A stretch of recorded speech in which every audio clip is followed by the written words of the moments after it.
하나님 말씀 받습니다. 하나님 말씀 에스겔 44장 4절부터 8절까지의 말씀입니다. 에스겔 44장 4절부터 8절까지 말씀 제가 봉독해 드리겠습니다. 그가 또 나를 데리고 북문을 통하여 성전 앞에 이르시기로 내가 보니 여호와의 영광이 여호와의 성전에 가득한지라. 내가 얼굴을 땅에 대고 엎드리니 여호와께서 내게 이르시되 인자야 너는 전심으로 주목하여 내가 네게 말하는 바 여호와의 성전의 모든 규례와 모든 율례를 귀로 듣고 또 성전의 입구와 성수의 출구를 전심으로 주목하고 너는 반역하는 자 곧 이스라엘 족속에게 이르기를 주 여호와께서 이같이 말씀하시기를 이스라엘 족속아 너희의 모든 가증한 일이 족하니라. 너희가 마음과 몸에 할례받지 아니한 이방인을 데려오고 내 떡과 기름과 피를 드릴 때에 그들로 내 성소 안에 있게 하여 내 성전을 더럽힘으로 너희의 모든 가증한 일 외에 그들이 내 언약을 위반하게 하는 것이 되었으며 너희가 내 성물의 직분을 지키지 아니하고 내 성소에 사람을 두어 너희 직분을 대신 지키게 하였느니라. 아멘.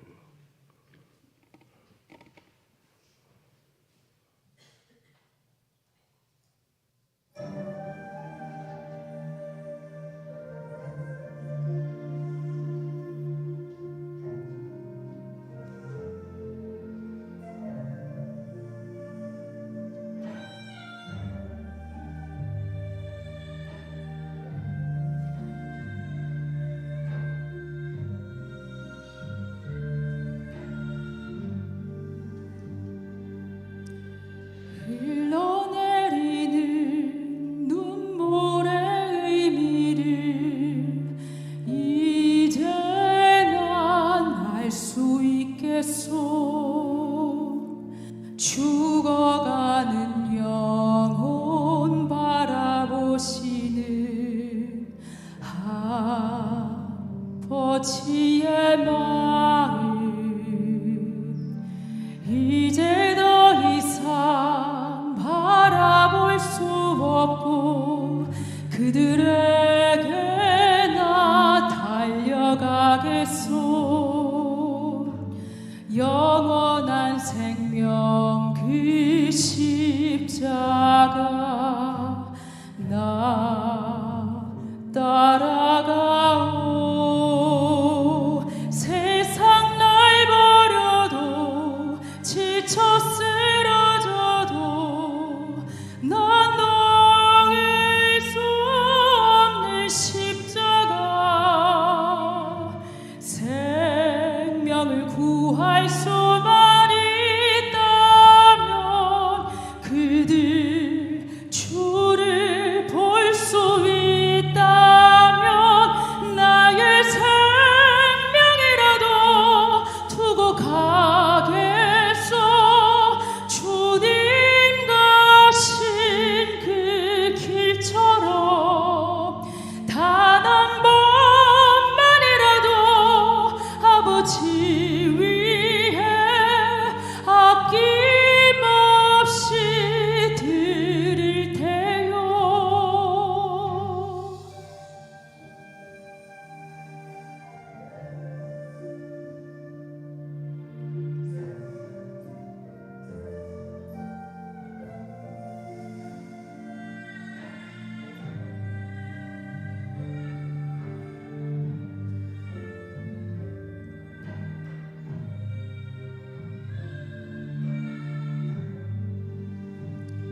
세상 날 버려도 지쳐 쓰러져도 난 놓을 수 없는 십자가.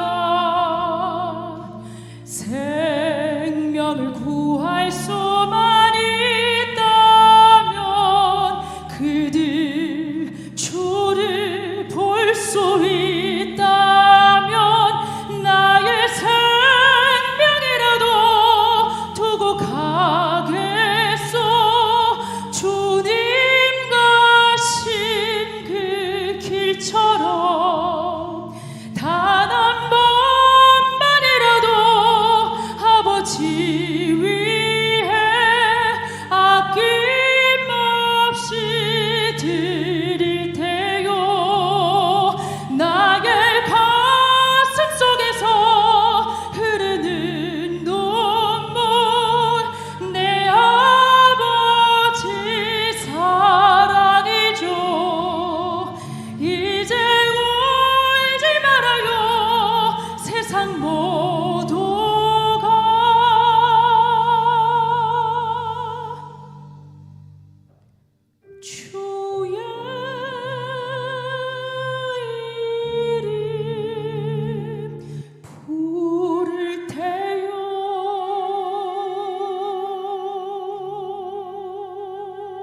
세상 모두가 주의 이름을 부르는 회복의 때가 하나님의 은혜로 속히 오기를 소원합니다.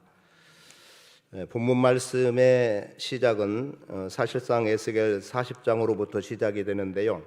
우리가 사로잡힌 지 25째 해, 이들이 첫 번째 사로잡혀간 것은 주전 606년입니다. 그 이후로 대략 25년쯤 지난 후에 에스겔에게 환상이 임했는데 그 환상은 쓰러지고 다 황폐되었던 성전이 다시금 회복되어진다라고 하는 환상을 보게 됩니다. 그 환상 속에서 두드러지게 나타나는 것은 여호와의 영광이라고 하는 말씀이 기록이 되어 있고, 그리고 성전의 기물을 포함한 성전의 제도들이 상세하게 기록이 되면서 하나님께서 이스라엘 백성들, 즉 유다 민족에게 율법과 규례의 말씀으로 주신 것들을 마땅히 지켜 행해 나갈 것에 대해서 하나님께서 요구하고 있음을 보게 됩니다. 그리고 만일 그렇게 즉 율례와 규례에 따르지 않는다고 한다면 하나님의 진노는 그들 가운데 또 임할 수밖에 없는 거고, 회복된 성전에서는 도무지 이전과 같은 모습이 드러나면 안 된다는 것을 하나님은 분명히 말씀해주고 있습니다. 오늘 본문 같은 경우도 말씀이 참 두렵고 떨릴 수밖에 없는 말씀인데요. 저 자신을 돌아보면서 더더욱 그러했던 얼마 전에 이 말씀을 접하고 나서 너무 두렵다는 생각을 하지 않을 수 없었습니다. 물론 오늘 여러분들에게 어떤 두려움, 공포심을 심어주려고 하는 건 아니고요. 다만 우리의 태도가 어떠한가를 좀 보기 위해서 굳이 본문을 선택을 했습니다. 8절 말씀을 한번 주목해서 보면 좋겠어요. 8절에 뭐라고 말씀하고 있냐면, 너희가 내 성물의 직분을 지키지 아니하고 내 성소에 사람을 두어 너희 직분을 대신 지키게 하였느니라. 하나님께서 여러분을 구원으로 부르시고 또 교회 삼아 주시고 또 여러분들에게 사명을 주시고 또 그 사명을 감당할 수 있는 어떤 직분들을 허락해 주시고 각양의 은사를 주셨습니다. 그리고 그렇게 받은 바 은사와 사명 또는 직임의 문제를 우리가 얼마나 잘 감당하고 있느냐 하는 부분들을 오늘은 좀 점검해 보면서 여러분 앞에 새로운 도전으로 하나님 앞에서 내가 어떻게 내게 부여된 사명 혹은 부여된 직분, 이 직분을 잘 감당해 나갈 수 있을까를 생각하고 돌아보는 계기가 되기를 원합니다. 하나님께서 우리에게 귀한 직분을 주었어요. 무엇을 하라는 거죠. 또는 어떻게 하라는 거예요. 그런데 그것을 내가 하지 않고 오히려 다른 사람을 내 직무에 대신 끌어들이고 나는 엉뚱한 행동을 하고 있다고 한다면 하나님께서 나를 택하시고 나에게 맡겨주신 그 사명은 아무런 소용이 없어지는 거죠.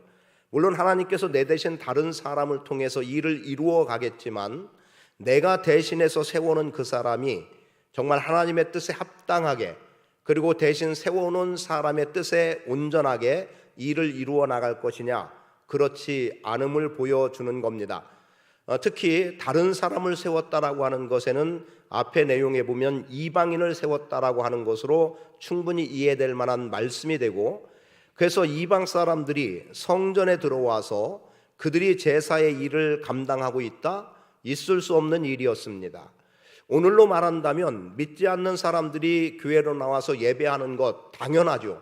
우리는 그것을 환영할 수밖에 없고, 또 예수 그리스도의 십자가의 구속은 천하 만민에게 복음을 전하도록 말씀하고 있고, 조금 전 찬양의 끝부분의 내용처럼 온 천하가 다 주님 앞에 모여들 때가 곧 우리 안에 회복으로 나타나지기를 원한다는 측면으로 보면 누구라도 예배하는 자리, 예배당에 들어오는 것을 막을 이유도 없고 거절할 이유도 없고 우리가 불편하게 생각할 이유가 없습니다. 그러나 오늘 본문 속에서 에스겔 선지자에게 하나님이 말씀하실 때 무엇라고 말씀하냐면, 그로 하여금 성전에 들어가게 하고 그 성소에서 하나님의 영광을 보게 하는 겁니다. 그 영광에 압도당했다고 표현하고 싶은데 그것 때문에 에스겔 선지자는 그분 앞에 엎드렸다라고 말하고 있죠. 그랬더니 여호와 하나님이 말씀하시는 거예요. 네가 규례와 율례를 귀로 잘 듣고 그리고 그 일에 대해서 어떻게 하라고 말씀합니까? 주목하라는 거예요. 그래서 관심을 갖고 면밀하게 들여보고 너희가 어떻게 행할 것에 대해서 자세히 살펴보라고 말씀하고 있는 겁니다. 그러니까 구약의 말씀 속에서, 구약의 성전의 개념 속에서는 오늘같이 모든 사람이 성소에 들어와서 예배하는 개념이 아니라 그때에는 각각의 자기들이 서 있어야 될 위치들이 있었습니다.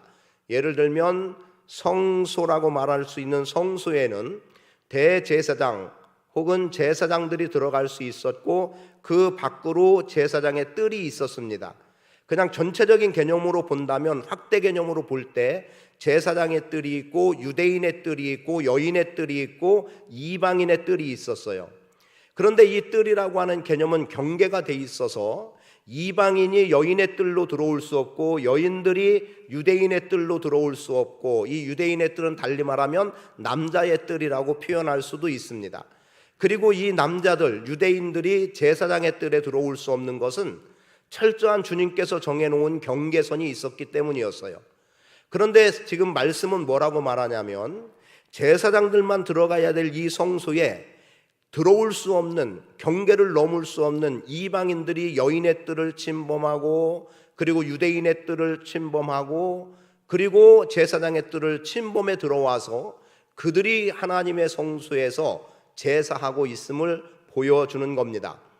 물론 그들의 제사는 제가 이해하는 바 열왕기하 말씀까지로 표현해 본다면 그들은 성소에서 하나님을 제사한 사람들이 아니라, 즉 이방 민족이 개종해서 하나님의 백성이 되고 하나님의 백성으로 하나님께 제사하는 것이 아니라, 그들이 들어올 수 없는 성소에 들어와서 더더욱 행한 악은 뭐였냐면 그들의 우상을 섬기는 대로 나가고 있었다는 거지요. 그래서 하나님께서 그러한 모든 것은 다 무너뜨려 버리고, 그리고 백성은 포로로 잡혀가고, 그리고 이제 얼마 후에 돌아와야 되는데 돌아오기 전에 에스겔 선지자에게 환상을 보여준 겁니다. 그 환상의 우선은 성전이 회복됨으로 인해서 하나님께서 그곳에 임재하신다는 것과, 그리고 성전의 회복은 또 다른 말로 말하면 백성들이 회복되고 있음을 말해주는 거예요. 그렇게 함으로 인해서 이제 온전한 회복, 그리고 새로운 이스라엘이 형성이 되어서 하나님께 영광을 돌리는 백성들로 살아가게 하는 겁니다. 그런데 안타깝게도 이들이 전에 그렇게 행했던 모습이 뭐였다는 거예요? 그들은 이방인들이 성전에 들어와서 제사를 하고 있었고, 그것은 하나님 앞에 악으로 규정될 수밖에 없고, 그래서 하나님께서는 그곳을 떠나셨던 겁니다. 1절에서 3절까지의 내용을 읽진 않았습니다만 그 내용에 보면 여호와께서 성전에 돌아오셨음을 말해요. 그리고 여호와가 들어온 문은 닫혀서 더 이상 열리지 않는다는 의미는 아마도 여호와께서 이제 성전을 떠나지 않겠다는 의미로 다가오기도 할 겁니다. 그럼 여호와 하나님께서 성전을 떠나지 않고 그곳에 머물러서 행할 일이 뭐냐? 백성들은 마땅히, 제사장들은 마땅히 하나님을 예배하는 데에 온 힘을 기울여야만 됐다는 거죠. 그런데 제사장들이 그 일을 제대로 감당하지 못하면 13절에 기록이 되어 있는데, 그러면 그들을 떨쳐 내버리겠다는 겁니다. 그들의 직무를 깨뜨려 버리고 더 이상의 그 직무를 행하지 않도록, 혹은 그 직무를 빼앗아 버리겠다라고 말씀하고 있는 거예요. 그래서 제가 두려운 마음으로 이 말씀을 받을 수밖에 없었던 것은, 혹여라도 내가 목회적인 일을 감당해 나감에 있어서 내가 해야 될 일을 다른 사람에게 미루거나, 아니면 다른 사람에게 미룸도 없이 아예 하지도 않거나, 이런 모습으로 내가 지나오는 부분은 없는가를 돌아보기도 했고, 그리고 나에게 주어진 어떤 일들을 혹은 누군가에 의해서든 자의적이든 내가 그 일에서 발을 떼버리고 행하지 않은 어떤 일들, 사실은 최근에 어떤 분들이 왜 그렇게 하냐고 말을 한 적도 있지만, 제가 최소한 금년 한 해 동안은 그렇게 행해 나가는 어떤 일들이 있는데 그 이유들을 나름의 설명을 하기도 했어요. 그러니까 제가 있어야 될 자리에 제가 없을 때 결국 내 직무가 깨져버리고 하나님이 그것을 빼앗아 버린다고 한다면 내 인생은 비참한 인생으로 전락할 수밖에 없다는 거지요. 오늘 여러분에게 주어지는 직임 혹은 사명 또는 은사, 아니면 제목으로 표현된 대로 직분이라고 하는 부분은 하나님께서 여러분을 충성되이 여겨서 여러분을 믿고 주신 직분이고 사명인 거예요. 그리고 그 일에 대해서 우리는 마땅히 충성스럽게 사명을 감당해 나갈 책임이 있습니다. 그런데 혹여라도 어떤 이유 때문에라도 내가 있어야 될 자리, 내가 행해야 될 이 일을 다른 사람으로 대체시켜 놓고 나는 빠져버린다고 한다면 그것은 하나님 앞에 대단히 불경건한 모습이고 죄된 인생일 수밖에 없겠다는 거죠. 그래서 심하게 표현하면 너의 직무를 내가 빼앗아 버리겠다, 내 직분을 깨뜨려 버리겠다, 혹은 주신 은사를 소멸시키겠다라고 하는 의미로 본문 말씀과 그 이후에 되어지는 내용으로 살펴볼 수 있습니다. 며칠 전에 우리나라와 요르단에 축구가 있었습니다. 축구가 있었는데 손흥민 선수가 우리나라 대표가 됐고 늘 주장으로 활동을 해왔고 그리고 좋은 성적들을 거뒀어요. 그런데 근래에 축구협회에 여러 가지 문제들이 있었고, 그리고 아마 그런 이유인지 몰라도, 그리고 또 새로 또 선임된 감독에 대해서는 불신한 듯한 태도들이 또 표현들이 많이 나오기도 했고, 그런데 손흥민 선수가 자기가 속해 있는 구단에서 축구를 하다가 아마 부상을 당했던 모양이에요. 저는 뭐 축구를 그렇게 우리나라에서 하는 거 외에는 본 적이 없기 때문에 그래서 잘 모르겠는데 부상을 당해서 출전을 못하게 된 거예요. 그랬더니 그 자리에 황희찬 선수라는 선수가 대체로 나왔고, 그런데 이 황희찬 선수도 열심으로 손흥민 선수의 자리를 대신해서 뛰다가 상대가 심한 태클을 걸어서 두 차례인가 세 차례인가 뭐 이렇게 어려움을 당하다가 결국 20분 정도, 전반 20분 정도 지난 후에 부상을 당했습니다. 그래서 결국 또 다른 선수로 대체가 됐어요. 그런데 결과는 이렇습니다. 승리했다는 거죠. 그럼 승리한 원인을 굳이 억지로라도 조합해서 본다고 하면 누구를 대신해 선 사람이 자기의 일을 누구만큼 그 몫을 다 했기 때문이고, 그런 것들이 조화 있게 움직여서 승리를 가져왔다고 보는 거예요. 후반전 같은 경우는 저는 개인적으로 전반적인 평가는 어땠는지 모르겠지만 저는 축구를 잘 알지 못하는 측면에서 조금은 좀 불편한 모습으로 봤어요. 그 불편이라고 하는 것은 질까봐 걱정이 되는 측면이 아니라 왜 좀 지루한 느낌. 왜 그랬냐면 패스는 정확했어요. 짧은 거리, 좁은 공간에서 상대의 수비를 뚫어내면서 패스는 아주 잘 돼서, 그래서 정말 축구 잘한다라고 그런 소리를 들을만 했지만 제가 볼 때는 그냥 좀 더 박진감 있게 움직였으면 좋았겠다라고 하는 저의 아쉬움은 있었습니다. 자, 지금 얘기는 한 선수의 빈자리를 다른 선수가 대체해서 거기서 자신의 역할을 잘 감당해서 승리할 수 있는 요인으로 왔다고 한다면 이건 대단히 박수받을 만한 일이고, 또 어떻게 보면 굳이 그 선수가 아니어도 충분히 가능성을 보는 길이 열려진 거죠. 그리고 감독에 대해서 부정적인 이미지를 어떤 이유인지 몰라도 갖고 있었다 치더라도 아마도 2번 연속으로 승리를 했던 것 같아요. 그러다 보니까 그 승리가 좋은 결과로, 그리고 감독의 선임의 문제를 해소해 나가는데 도움이 될 것 같다는 생각을 해보기도 합니다. 이것은 좋은 예예요. 그런데 하나님의 일과 관련하고 하나님의 부르심 앞에서 우리에게 주어진 직분과 사명 혹은 은사의 부분은 누가 나를 대신할 수 없다는 사실입니다. 나보다 설령 유능하다 하더라도 나에게 주신 사명은 나의 사명이지, 내가 힘들고 어렵다고 해서 내 사명을 다른 사람이 대신할 수 없고, 또 누군가를 내가 도와줄 수는 있을지 몰라도 누군가의 자리에 내가 완전히 들어가서 그 사람을 몰아내고 내가 대신할 수 있는 것은 아니라는 거지요. 그런 면에서 8절의 말씀이 여러분들에게 무겁긴 하지만 아주 중요한 말씀으로 여러분들에게 들려지기를 바랍니다. 그래서 내가 마땅히 감당해야 될 그 직분을 버리고 다른 사람을 대체해 놓고 그리고 내가 할 일 다 했다라고 말한다면 그것은 주님을 기만하는 행위일 수밖에 없다는 거지요. 그래서 지금 현 시점에서 여러분들이 각자 하나님께로부터 부여받은 직임의 문제, 직분 혹은 은사, 사명들을 진지하게 점검해보고, 그리고 금년 가기 전에 그 부분을 회복시켜 나갈 수 있는 기회가 열려지기를 바랍니다. 47장의 말씀에 보면 동문으로부터, 즉 성수의 동문으로부터 흘러나오는 물이 발목을 적십니다. 그리고 또다시 측량했더니 무릎을 적시고 또다시 측량했더니 허리를 적셔요. 그리고 이제는 더 이상 사람이 서 있을 수 없을 만큼, 그래서 헤엄을 쳐야만 될 만큼 많은 물로 채워지게 됩니다. 그리고 그 물이 흘러 들어가서 어디로 가냐면 이미 강물이 다 말라서, 그래서 바닷가의 강에는 어떤 고기도 살지 못하고, 그리고 어부들은 이제 더 이상 고기를 잡을 수 없어서 배와 그물이 다 망가진 채로 방치되어 있는 그런 흉측한 모습밖에 보이지 않았던 그 강에 성수로부터 흘러 들어오는 물이 점점 차지니까 어느 순간 그 강은 되살아나게 되고, 그래서 거기에 물고기가 다시 자리하게 되고, 그리고 거기에 어부들이 서는, 그래서 말씀이 뭐라고 기록되냐면 강가에 어부가 선다는 겁니다.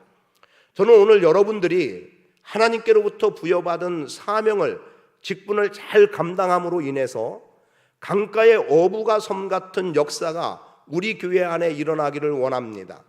그리고 개인적으로도 여러분들이 성취해야 될 일들에 대해서 여러분들이 가볍게 여기거나 혹은 무시하고 안 해도 좋은 게 아니라 힘들고 어려워도 여러분 각자의 인생에 필요로 하는 것들에 도전하고 또 도전해서 마침내 강가의 어부가 섬처럼 놀라운 결실을 맺는 아름다운 열매들이 여러분 안에 있게 되기를 축복합니다.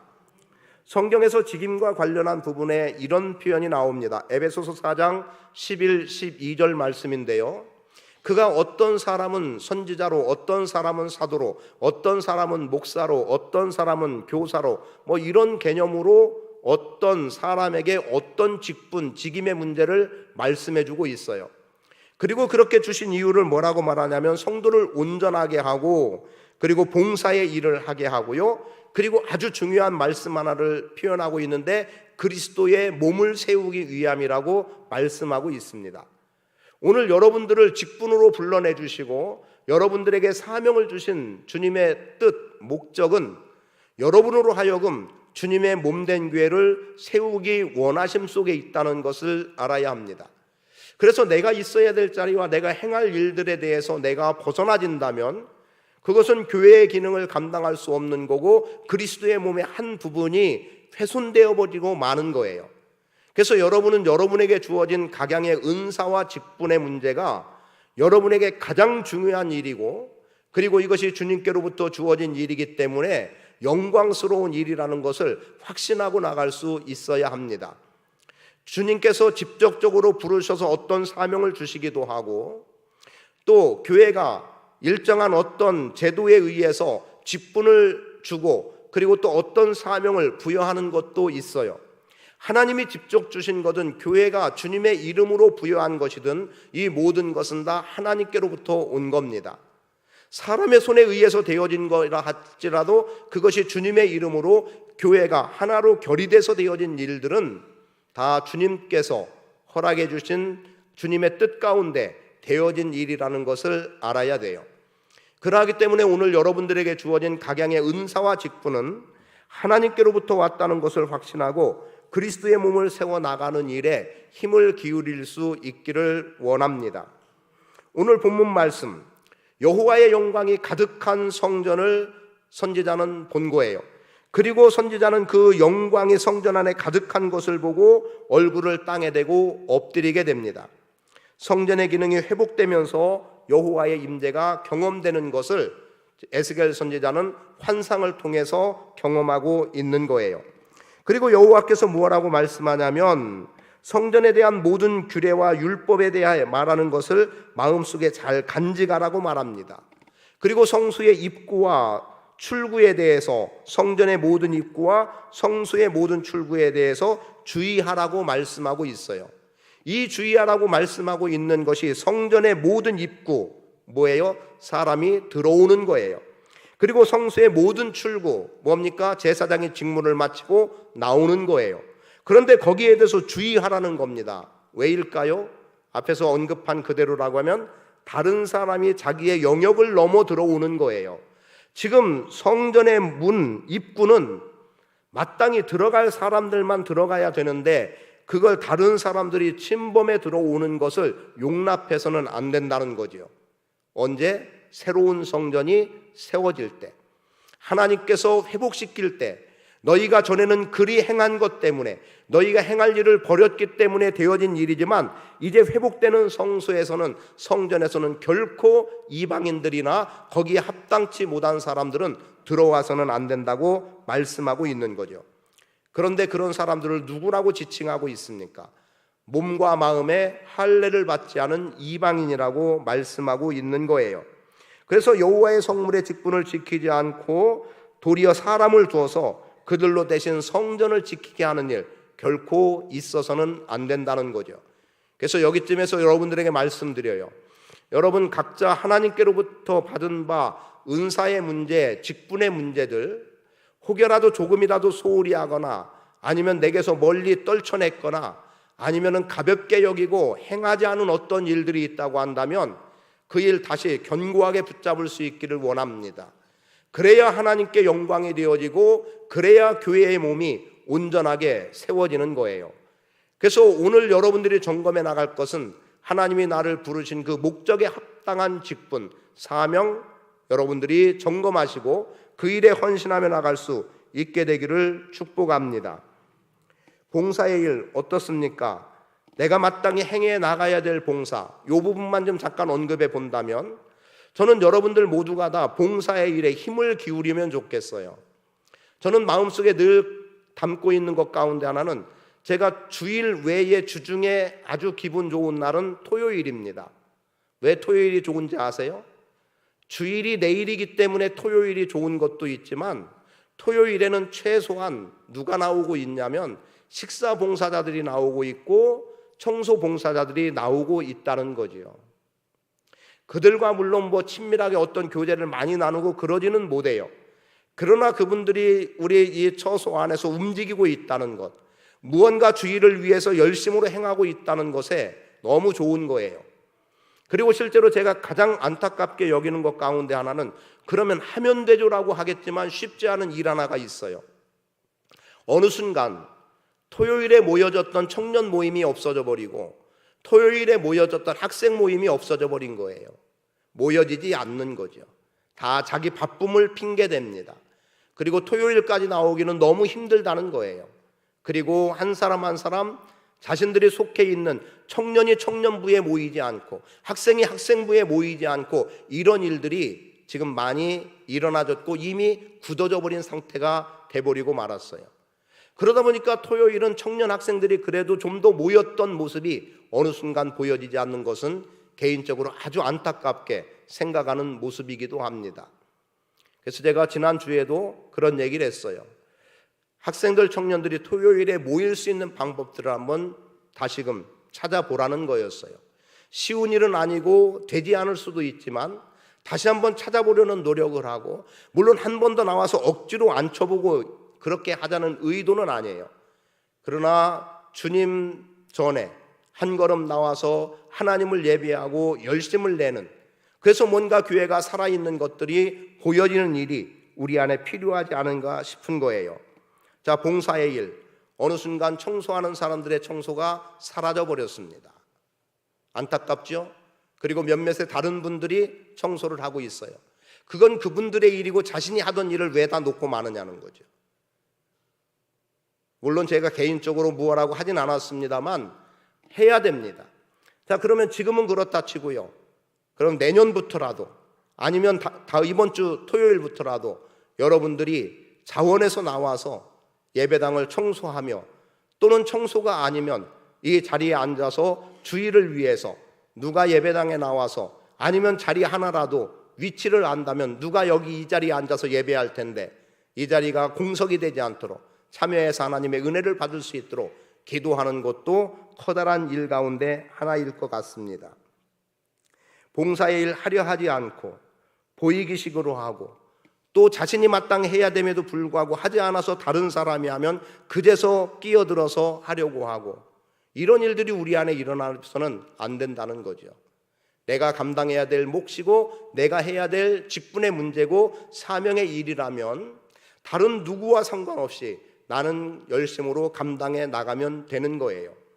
나 혼자라고 외롭다고 생각하지 마세요. 거기에는 주님이 함께 해주심이 분명히 있다고 믿습니다. 지리산 종주를 하는 계기가 됐을 때 사전에 어떤 준비도 제대로 하지 못하고 갑작스럽게 종주라는 것을 해봤어요. 그러다 보니까 참 힘들고 어려웠습니다. 중간에 어떤 사람들을 만났어요. 그랬더니 그들은 어느 대피소에서 잠을 잔다는 거예요. 보니까 그들은 2박 3일 개념이에요. 그런데 처음 하는 저희는 1박 2일 코스로 잡아서 지리산 종주를 했어요. 그러다 보니까 굉장히 힘든 여정이었습니다. 그런데 일행 가운데 중간에 벌에쏘였어요. 벌에쏘니까 이 목사님이 전화를 해서 뒤로 뒤돌아가야 되느냐 앞으로 가야 되느냐, 자신이 서 있는 위치에서 대피소가 어느 곳이 빠른지를 빨리 알아보고 앞으로 계속 나가는 게 좋다는 얘기를 듣고 달려가기 시작했습니다. 저는 뒤에 오는 사람들에게 이렇게 오라고, 갈림길에서 어느 방향으로 오라고 뒤편에 있는 사람들에게 얘기를 해놓고, 저도 그 목사님이 위험할 것 같다는 생각에 따라잡으려고 뛰어갔어요. 그런데요, 제가 뛰어가는 동안에 그 목사님을 만나지 못했어요. 당사자는 다급하니까 저보다 더 위기 속에서 힘껏 달렸고 어쩌면 지치는 줄 모르고 달렸던 것 같아요. 그런데 제가 그 위험성 때문에 같이 가보겠다고 한 저는 그보다 급한 마음이 아니었겠죠. 그냥 달리게 하면 제가 뒤질 것 같지 않아요. 그런데 저도 그 산길을 뛰어다녔는데도 불구하고 못 따라가더라고요. 그리고 어느 계단이 100개 이상 몇백 개 되는 것 같아요. 그런 코스가 있었는데 중간에 올라가서 도무지 움직이지 못할 정도로 무릎 위쪽에 무리가 오더라고요. 내가 대신해 줄 수 없더라는 거지요. 벌쏘여서 위급한 그 목사님에 대해서 내가 어떤 도움도 되지 않는다는 것을 그때 알았습니다. 여러분, 자신의 것은 자신이 해야 되는 거예요. 힘들고 어려워도 한 걸음 한 걸음 종주가 끝나서 마침내 목적지에 도달하고 정상에 도달했을 때는 다른 누구도 경험하지 못하는 경험을 나는 하게 된다는 거죠. 그래서 끊임없이 걸어가면 되는 겁니다. 저는 여러분들에게 주어진 직분의 문제, 끊임없이 걷고 걸으며 감당해 나갈 수 있기를 바라요. 지금 힘들다고 포기하고 지금 이러니까 내가 하지 않겠다고가 아니라 끝까지 나갈 때 하나님은 커다란 은혜를 주시는 겁니다. 완주의 기쁨은 완주한 사람만이 알게 되는 거예요. 제 친구 목사 하나는 그래요. 내려올 걸 뭐로 올라가냐고. 그래서 산에 등산은 절대 하지 않는다는 친구가 하나 있습니다. 그런데 다른 운동은 열심히 해요. 내가 올라갔다 다시 내려올 건 뭐라는 거죠. 근데 올라가서 정상에서 아래를 내려다볼 때의 그 시원한 기쁨은 올라가지 않은 사람은 사실상 모르는 거지요. 예배 누가 하는 겁니까? 내가 하는 거예요. 내가 하는 예배를 다른 사람을 그 자리에 앉혀놨다고 해서 내가 예배하는 게 되지 않습니다. 돈으로 사다 놨다고 해서 내가 예배하는 게 되는 게 아니에요. 내가 그 자리에 있어야만 예배가 되는 거예요. 그런데 우리는 예배는 설령 그렇지 않다 치더라도 어떤 일에 대해서는 나 대신 누군가를 대체하려고 하는 이런 부분에서는 우리는 멀어져야 합니다. 결코 내게 주어진 직분을 다른 누군가가 대신해 줄 수 없고, 그리고 다른 사람의 직분에 대해서 내가 아무리 능력이 있다 하더라도 대신해 줄 수 없는 거예요. 오늘 우리는 각자 우리에게 주어진 그 직임의 문제를 감당해 나갈 수 있어야 합니다. 디모데전서 1장 12절은 이렇게 말씀합니다. 나를 능하게 하신 그리스도 예수 우리 주께 내가 감사함은 나를 충성되이 여겨 내게 직분을 맡기심이니, 나는 내게 능력을 주신 그리스도 예수 우리 주께 감사드립니다. 그 이유는 주께서 나를 믿고 내게 직분을 맡겨주셨기 때문입니다. 여러분, 주님이 여러분에게 직분을 맡겨주신 것은 여러분을 믿기 때문이에요. 여러분을 믿기 때문입니다. 그런데 주님의 믿음을 저버리겠습니까? 행하지 않음으로 인해서 주님이 실망하게 하시겠습니까? 감당해 나가야 되는 거예요. 그리고 내가 충성되이 여겨줬다는 거, 믿어줬다는 거, 이게 사실은 영광스러운 거죠. 주님이 나를 믿어주지 않으면 나라는 존재는 아무런 쓸모없고 가치없는 존재가 되고 마는 겁니다. 여러분, 직분을 감당해 나갈 때 여러분이 제물로 드려진다는 의식을 가져보시기 바랍니다. 내가 오늘 온전하게 제물로 주님께 드려진다. 내가 지금 청소를 하든 또 다른 어떤 뭘 하든 내게 있어서 이 봉사의 일은 내가 주님께 제물로 드려지는 시간, 제물로 드려지는 일이라고 여긴다면 여러분들은 결코 여러분이 감당해야 될 직분의 문제를 다른 사람에게 양보하거나 빼앗기거나 넘기지 않을 거라고 봅니다. 우리 성도님 중에 어떤 분, 제가 얼마나 그분은 들으면 아우 나 얘기하는 건가 보다 라고 하실지 모르겠는데, 얼마나 잘 표현될지 모르지만 정말 힘들고 어려울 때, 아니면 어쩌면 정말 교회 나올 차비도 없어서 걸어와야 되는 그 시점, 항상 눈물로 살아야 됐던 그때, 어쩌면 다 포기하고 싶을지 모르고 내가 예수 믿어봐야 뭐 되는 거 없구나라고 생각할지 모르는 그때 끊임없이 주님 앞에 눈물로 기도했다는 거죠. 뒤돌아보니 그때가 주님과 가장 친밀했던 관계의 때, 그때가 주님의 은혜를 가장 경험했던 때, 사실은 모르고 지나왔지만 돌아보니 그때가 주님과 나와의 온전한 사귐이 있었던 때라는 거죠. 그러니까 지금 힘들고 어렵다고 해서 포기하거나 버리지 마시고 끝까지 나가면 그것은 여러분의 인생의 가장 중요한 때로 기억되어질 것이고 남게 될 거라는 거죠. 부족하기 때문에, 그래서 더 이상 나에게는 아무것도 성취할 게 없을 것 같다고 생각됐던 그때에 부족하니까 더 움직여보고 부족하니까 더 준비하고 부족하니까 더 열심을 내보았더니 어때요? 내가 이만큼 발전하고 그리고 성장한 모습, 가치 있는 모습을 내 스스로 발견하게 되는 그 상황이 주어지고, 그리고 또 그러한 나를 통해서 누군가가 선한 영향을 받는, 어쩌면 내가 부족하다고 여기는 그때에 나는 이만큼 성장해 있고 다른 누군가는 나를 더 존중하게 바라보는 그러한 상황이 되기도 함을 우리는 알아야 합니다. 열심내는 분들에게 말씀드립니다. 자칫 열심내는 사람들은 말이 많아지기 쉽습니다. 말보다 기도하십시오. 앉는 사람을 판단하고 비판하고 평가하지 마시고, 그리고 하면서 이렇다 저렇다 하지 마시고 기도하는 게 중요합니다. 그리고 열심내지 못하는 분들, 내가 할 수 있는 게 뭐 있을까? 나는 아무것도 못해. 여기에 머무르지 마시고 내가 할 수 있는 일을 찾아보시기를 바랍니다. 아니면 말 그대로 봉사일 때문에 청소 얘기를 했으니까 예배당 청소하는 것부터 시작할 수 있기를 바랍니다. 그래서 토요일에 봉사자들이 더 많아지고, 그리고 그들이 함께 교제하고 삶을 나누는 은혜들이 있게 되기를 바라요. 그렇게 봉사하는 사람들이 모여서 또 식사 준비도 하면서 또 자신들 점심도 해먹고 하면서 그런 교제들 나누면 얼마나 풍성하겠어요. 그런 모습들이 교회 안에 많이 드러날 수 있게 되기를 축복합니다. 주님께서 여러분을 충성되게 여기셔서 여러분을 믿고 여러분에게 맡겨주신 직분, 그 영광스러움의 직분을 소홀히 하지 마시고 가볍게 여기지 마시고 가장 중한 사명으로 여기고 그 직분의 일을 잘 감당하는 복 있는 성도의 삶을 사시기를 축복합니다.